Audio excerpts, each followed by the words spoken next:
Welcome to another fishing adventure, folks. I'm out in the boonies today. This is not the first time I've been here today. What time is it?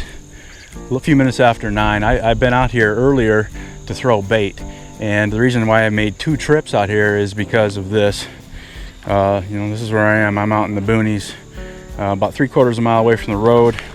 Took the e-bike out to this spot here. I scouted this spot last week and didn't fish it, but I saw some fish here. This looks like a good spot. As you can see, this is a creek here, and the creek flows this direction, and then there's the big mighty Missouri River right behind me over there. So fishing the creek mouth basically, and I am fishing at the top of the high water mark here, and then it's probably about a 45 sandy down to the water. This is the best spot I could find. Everywhere else, in both directions along the outside bend of this creek, is straight down cliff 20 feet down to the water. So yeah, it's not great, but it's manageable. There's already some footprints here. Somebody was here recently. That wasn't me from the other day. I don't know, somebody walked out here probably.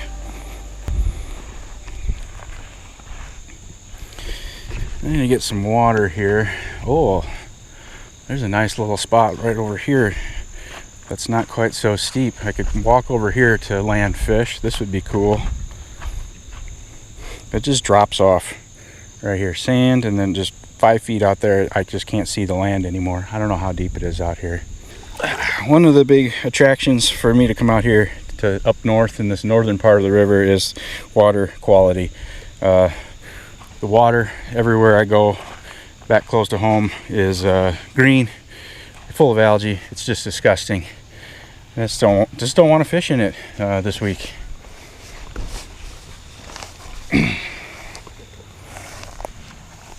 It's the first week of August, dog days of summer. It's unusually cool weather for this time of year. I think today's highs in the low 80s, so that's why I'm out here during the day.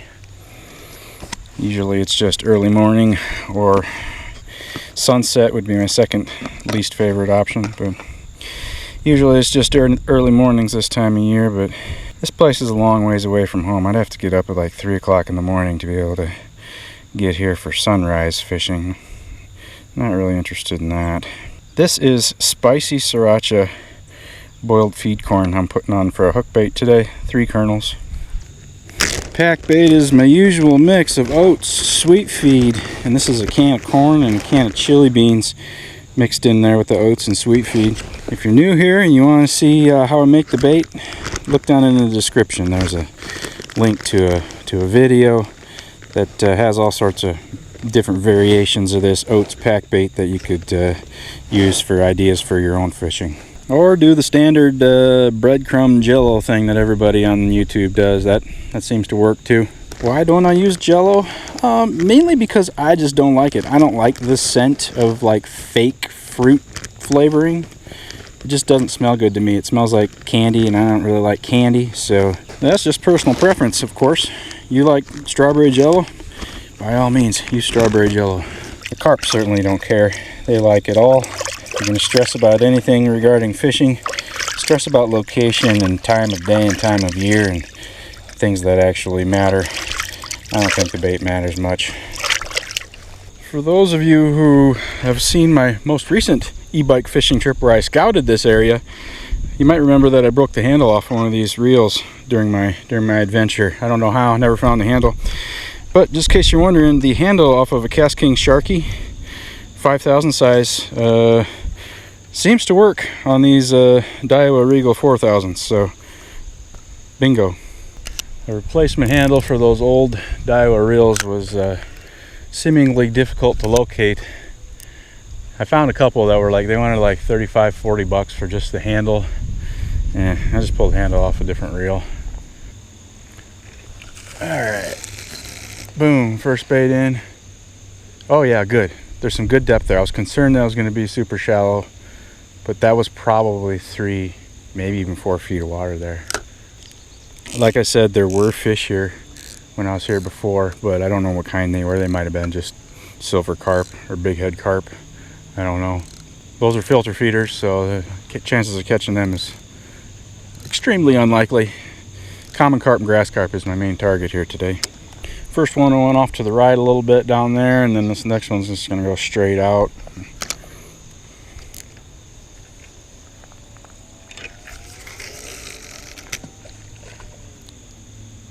Yeah, another good 3-4 feet depth right there. That's great. I suppose a likely bycatch that will happen here will be channel catfish too. Do catch a lot of catfish when I'm carp fishing. I got these rods spaced out nicely so I could walk between them if I, get a double going, or for whatever reason, walking between them is nice. I've never used one of those rod pods that has the rods all like really close together. It just seems, I don't know, just doesn't seem like it would work for my type of fishing, but I like having them spaced.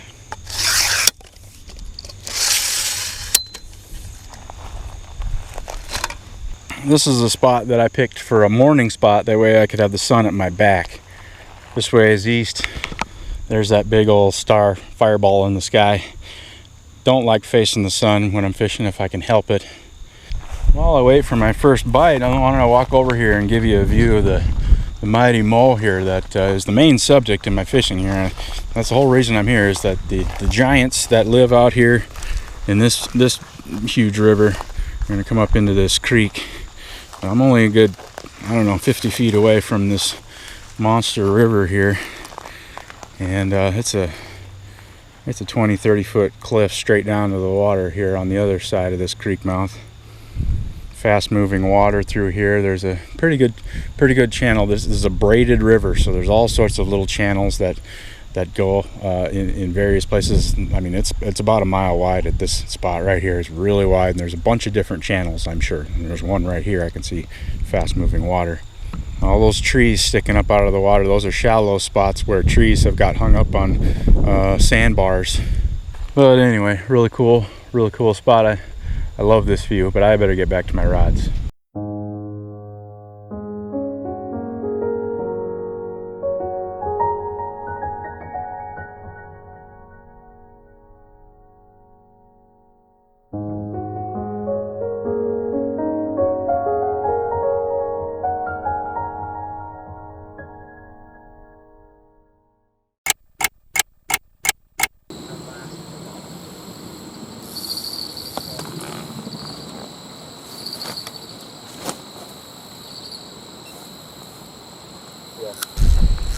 Okay, fish on. It's been almost 3 hours. A couple little line bumps and that's all. And I was kind of writing this place off. Definitely making plans for what I was going to do with the second half of my day. Oh, I think I got a common carp here. I thought for sure it was going to be a catfish, if anything. Time to go down. Well, maybe I should stay up here. No, better go down. Fortunately, there's a log here I can stand on, which is kind of nice. Water clarity here is halfway decent. This fish that I got, I saw him for a brief second. It looked like a gold carp, and it took off fast like a carp does. I know there's lots of smallmouth buffalo in here, but we're up north and they're not as prevalent as they are down south. Yeah, it's like 11 something in the morning, midday. I'm really being gentle with this fish. I don't want to tear it out. Come on in. It's a pretty decent one too, not a super dink. Oh yeah. Yes, in the net.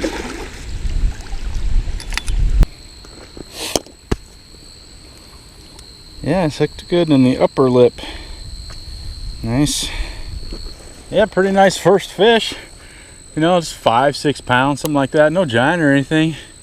But it's a relief to know that some carp come up in here, because I was getting a little concerned. It seems like prime spot. I mean, prime. I really expected to have bites before now, about 3 hours in, but yeah, good to know. Confidence is building. I do already have plan B and C figured out if needed, but because so far plan A wasn't working, but we'll see how this goes. If this is just a one-off or there's more. See ya. The main reason why I chose to use corn today instead of tiger nuts is because I knew the water clarity here was going to be better than the places that I usually fish, and that yellow corn will really stick out like a sore thumb on these sandy bottoms here in this river. Most of the time I don't think the color matters at all. When you're fishing in chocolate milk, it definitely doesn't matter, and that's most of the places I fish is dirty water. So most of the time I don't really care about color unless I'm fishing some clear water. Then sometimes I try to do it. Does it actually help? It's debatable. This is an agricultural region here, so these kernels of corn like this is probably something that the fish around here recognize and are used to eating. A bright pink, perfectly spherical boilie that's floating 2 inches above the surface. I don't know if they would recognize that as food. Right in that same spot, felt like about 3-4 feet of water there. If there's a group of them coming through, hopefully I didn't spook them, scare them off with all the commotion stomping around on the bank here, but we'll see.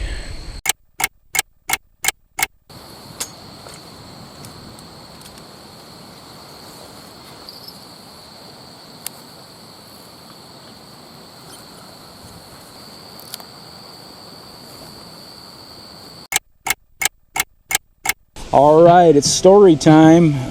Kick back and relax. I got a story to tell you about what just happened. Well, as you can see, I'm not fishing anymore. I'm just pulled off in a shady spot that I found a couple miles from the place for where I was fishing. Just pulled over to eat my lunch and just relax in the shade a little bit, make some coffee. So after that first fishing spot, I headed back to the truck to just get some food, more food and water, and I was going to head off to plan B when I encountered a very friendly and very apologetic National Park Service employee who informed me that e-bikes are not allowed on the property. And I was surprised to hear that, because I've read the rules top to bottom and I didn't see any mention of that in any of the regulations. And that's what I said to her. I said, did I miss that somewhere? Because I didn't see that anywhere on the sign in the parking lot or on the website. And she said, no, it's actually, it's not on there. Actually, we're trying to get that updated. But it is a rule, but it's not on the sign yet. And my first thought was like, oh, well, let me know when it's on the sign, and then I'll fall in line. But so I guess there's some unpublished regulation about e-bikes that's going to prevent me from continuing my fishing today. You know, you got to watch out for those unpublished rules. Those are the ones that'll get you. You can read the rules from top to bottom and still get a ticket. And I did not get a ticket, but I'm kind of salty about that. Kind of annoyed.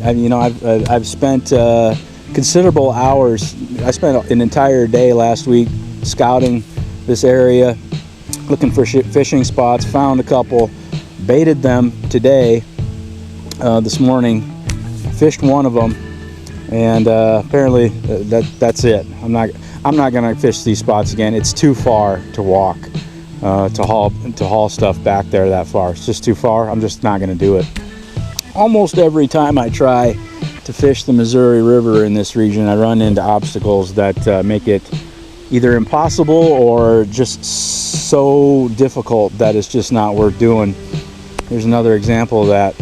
But it's 3 o'clock in the afternoon. That really took the wind out of my sails. I was ready to go fish until sunset today here at this spot, but I don't think I'm gonna try and find a different place, do some more scouting today. I'm not set up for it. So that's gonna be it. Sorry for the short video.